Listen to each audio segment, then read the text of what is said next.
Scène de liesse à Mekele. C'est la fête dans les rues de la capitale régionale du Tigré. Toute la semaine, on a célébré la reprise du contrôle de la ville par les forces rebelles. Des rebelles qui ont progressé et se sont emparés d'une grande partie de l'extrême nord du pays, malgré le cessez-le-feu annoncé lundi. Cela fait 8 mois que dure cette guerre avec l'armée éthiopienne. Elle plonge la région dans une situation humanitaire dramatique. Des centaines de milliers de personnes sont actuellement en situation de famine. Et les 2 ponts majeurs reliant la région du Tigré au reste du pays et qui permettent l'acheminement de l'aide humanitaire viennent d'être détruits. Les Nations Unies tirent la sonnette d'alarme. On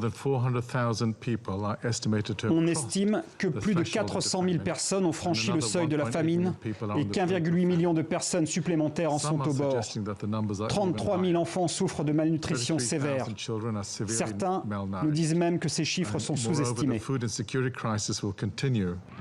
Le gouvernement éthiopien a quant à lui réfuté les accusations portées contre lui, notamment celle de vouloir affamer sciemment la population.